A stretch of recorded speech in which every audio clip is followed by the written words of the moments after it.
Hello, salamat sa pag-click ng video ito. So, samahan mo dito ngayon para aralin natin ano nga ba yung Bolcom na brand na to. Bakit patok na patok to sa masa? Bakit siya nagugustuhan?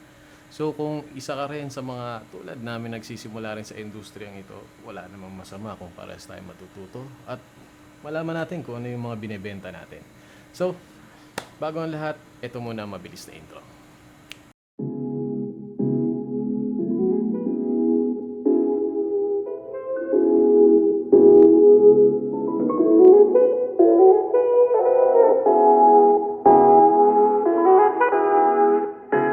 Okay, salamat. So, yun ang ating mabilis ang intro. And simulan natin. So, ano nga ba ang isa sa pinaka kailangan ng isang nagbebenta ng mga ukay or thrifting? So, syempre number one, pag kumukuha tayo ng paninda natin, kailangan maalam tayo. So, since damit ang ating binebenta, jacket, kami kasi hoodie, jacket. So, nag-start na rin kami magdagdag ng produkto. Either shorts, pants. Nagbukas na kami ng bail nung pants. So, makikita nyo yun sa previous video namin. And one thing na kailangan natin is alam natin yung value or potential value ng isang item. So, samahan nyo ako ngayon para alamin ano nga ba ang Bolcom. And niready ko na yung mga papakita ko sa inyo para hindi na kayo mahirapan. So, diba? Para tayo natututo. So, first of all, ito ang logo ng Bolcom. And sino nga ba si Bolcom? Ano ba ang klase ng produkto? So, bigyan ko muna kayo ng mabilis na storya. So, I think it was year 2022 or 23. Pumili ako ng pants sa Ukay noon. Actually, chino pants or shorts. Chino shorts actually. And actually, hindi ko alam yung brand na Bolcom at that time. Pero nung nahawakan ko siya, sabi ko, ang ganda ng tela nito. Tapos, ang mura. Nabili ko siya ng 150. And, so, syempre, happy ako. Di ko na maalam. Pero, dun sa logo pa lang niya, alam ko na branded yun. Madi-distinguish mo naman kung US ba siya or alam mong okay na okay talaga yung value ng item. So, actually, hawak ko siya ngayon. So, kasama rin siya doon sa intro na ginawa ko. So, ito yung nakuha ko ng shorts. And nakuha ko to ng worth 150. So, close up ko lang. Ayan, Bolcom na tatak. And then, logo. Hopefully, kita dun sa video. Yung pin. Ayan, yung botones. So, and nakuha ko to ng 150. Doon sa Ukay place na yon.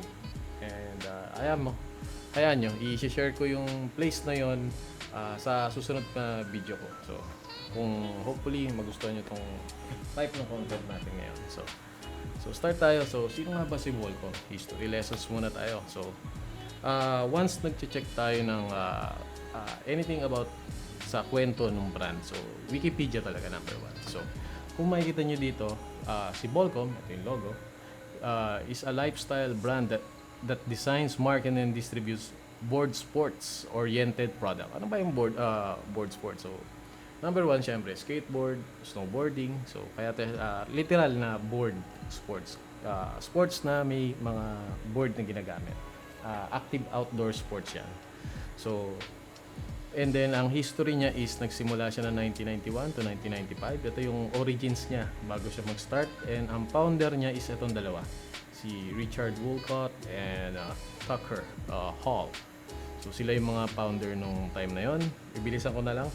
And then, nag-start yung, the company adopted its current name, Bolcom Inc. So, 2005 ng April. So, kung titignan natin is, tagal na. 2024 ngayon. And then, almost, 19 years? Yeah. So, and then, retail na sila yan. Bolcom's first retail store was opened on November 23, 2022. 2002 in Los Angeles. So, tagal na sila. Pero, hindi siya ang parent company nito. So, si Bolcom is owned by Authentic Brand Group. Ito yung company logo. So, si Authentic Brand Group is isang malaking kumpanya. Brand management, talent management, retail publishing. So, marami silang hawak. And almost 50 ang consumer brands nila. So nandito si Volcom kasama. So sino ba mga nakakasama nila diyan? So si Aeropostale nandito, Muhammad Ali, ayan. Highlight natin para mas makita nyo. Marami pa dito, at yung of course Cosmos, DC Shoes, sigurado naman ako familiar kayo dyan, di ba? So Forever 21, kasama sila dyan. So mga sikat na US brand din talaga sila. And then kung bababa pa tayo dito, Shaquille O'Neal, siguro yung O'Neal, Reebok, ayan. And then, Top Out, Spider, and then si Van Heusen, ayan, sikat to, yayamanin. And then, ito si Volcom, so lifestyle pala. So, 2019, so, marami siyang mga kapatid dun sa industriya na to. And then, next is si Volcom. So, ano ba ibig sabihin ng Volcom Stone logo? So, Stone logo, wala dito sa image na to. Yan, Stone logo kasi yung ibig sabihin niya. So is a stylized representation of the letter B. So, siyempre, Volcom B with a dot or stone-like shape above it. The logo was designed in 1991 ng co-founder nila si Richard Wolcott. So, the stone symbolized the company's core values. So, merong core value and philosophy which centers around connections to nature, non-conformity, and rebellious, free-spirited attitude. The B shape is meant to represent the unity of mind, body, and spirit, while the stone or the dot above evokes a sense of grounding, balance, and performance. So, yun yung core values na meaning no logo nila. So, ito yun. And then, next is, meron bang Volcom dito sa Pinas? Meron. Nag-search tayo na mabilis sa SM Mega Mall Fashion Hall, yung number 1 na nakita natin. So, tignan natin yung itsura ng store. So, medyo maliit lang siya, pero maangas. Napakaangas ng store kung titignan nyo. So, meron silang bag, hoodies, skateboard syempre, dahil ito mga t-shirts nila. Yan, so, yan yung mga style ng mga may pants. Ano ba? Yan. And then next is, bakit maganda rin si Volcom as a market or opportunity to earn sa ukay? So, dahil nung sa pagre-research ko, ito yung isa sa main reason din. So, similar sa other brands, pero ito kasi talagang naka-announce dun sa website mismo ng Volcom. So, purchase if o order tayo ng older Volcom styles. So, kasama na to. Kasi wala na to sa rotation eh. Ito. So, the majority of our apparel and accessories are seasonal runs. So, seasonals. And typically only lasts a couple of months before the item is either discontinued, revamped into another like item, and we do not have any back stock of the items that were created in previous season and are unable to place a personal or custom order for this item. So, once na seasonally natapos na yung product model na yon, wala na silang ilalabas ulit. So, sinabi rin nila dito na hindi nila kayang mag-customize or mag-produce ulit nun. So, in case like this na nakuha natin na to, panalo na tayo dito. 150 ko lang to nakuha dun sa spot na pinupunta ko. Noon tagal na akong di nag-uukay.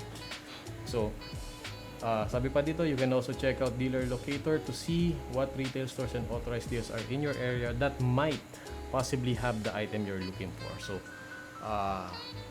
So pwede silang actually, gina-guide nila kayo na mag-check na lang din sa bawat dealer locator. So yun yung maganda sa Volcom. Especially sa ukay, pag na-vintage na yung item. By the way, pag vintage kasi magkakaiba ang classification nila. Pero based sa research ko, ang number 1 pasok dyan is 20 years na yung isang item. Yung iba is 15 years, pero I think mas okay ako doon sa 20. Para sure ball na talaga, di ba? Next, so etong item na nakuha ko, pakita ko naman sa inyo yung paano ba ako nag-check ng pricing. Paano ko ba pe-presyuhan to? Etong items na to, for example. So, syempre, kailangan may idea muna tayo. Ano ba presyo niya pag bago siya? So, number 1 to, nag-check tayo sa site ng Volcom mismo. Makikita natin to. Mga similar na, pansinin nyo yung button, iba na siya. So, kung click natin yan, iba na yung button style niya. So, unlike dito sa model na to, or sa, yan, ito pa siya, yung Volcom logo.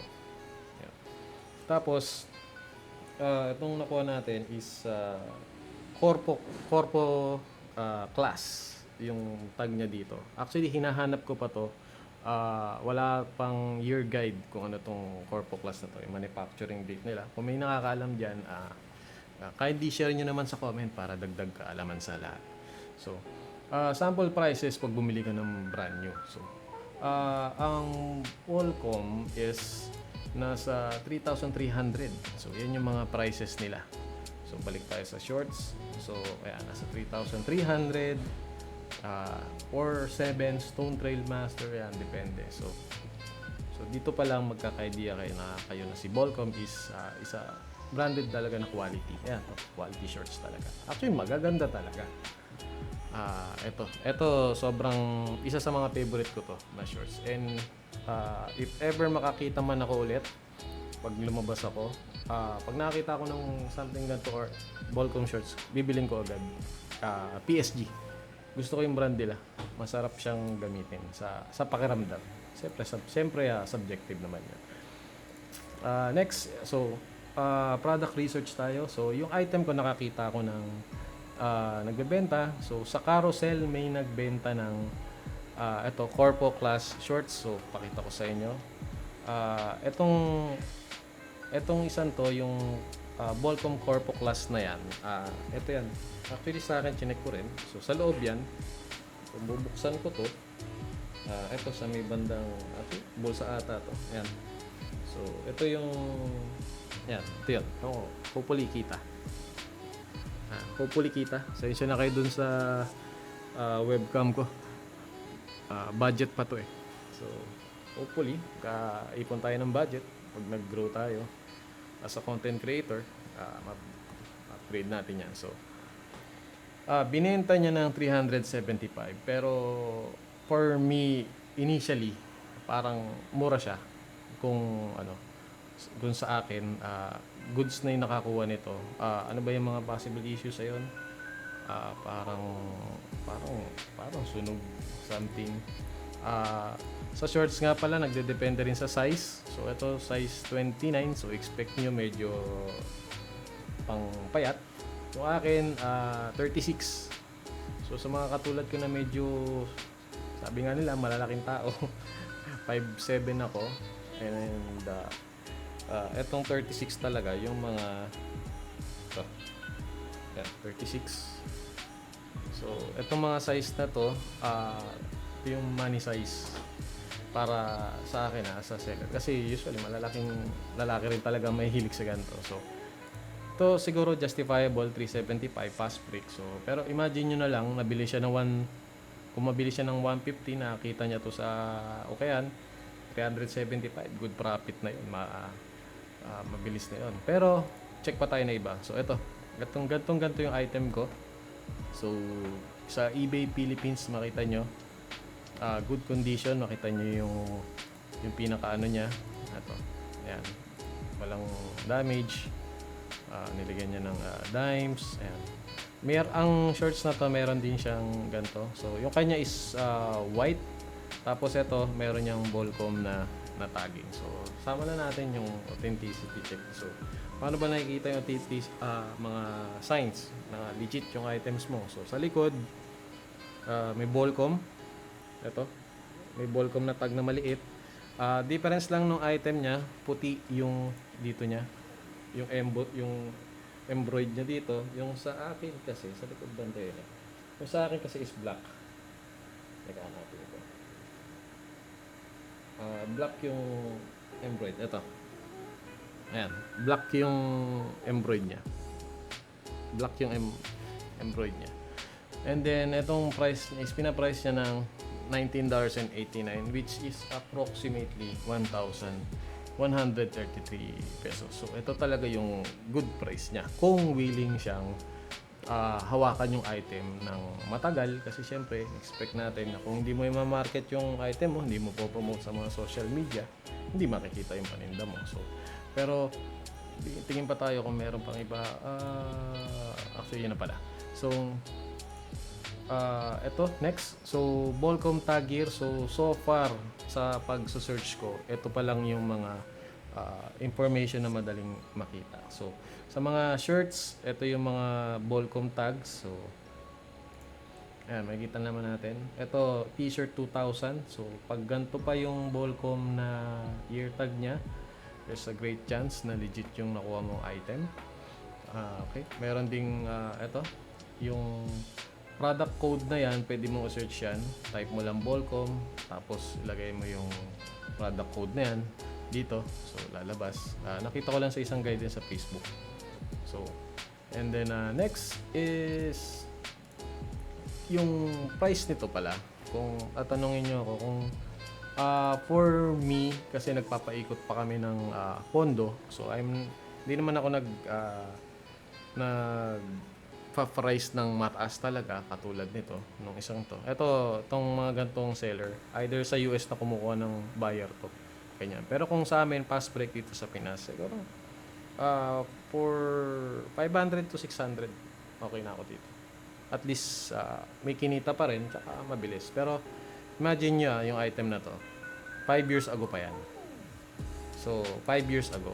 So, we can safely say na matagal na to. Halos mahirap na maghanap talaga nung ganito. So, one additional tip pag nagre-review kayo ng price, yung mga similar items ng hawak nyo, tignan nyo rin yung sa iba, lalo na to, yung posted. Yan. Kasi magkakaroon kayo ng idea kung anong year siya nilabas. Ayan, ang Corpo class. Okay? So, meron pa ba? Wala na. So, for now, yun lang muna ang information na may share ko sa inyo for this episode. Ngayon, kung nagustuhan nyo yung format na ganito, or may gusto kayong idagdag, kindly suggest nyo lang sa comment. And please like also kung nakatulong sa inyo. And subscribe. Malaking bagay. Makita nyo naman yung channel ko. Napakaliit pa lang. Bagong-bago. Pero kung magsasubscribe kayo, ano tayo dyan? Mamomotivate pa tayo lalo dyan na gawin ko na yung research para sa inyo. Okay? So, yun lang. And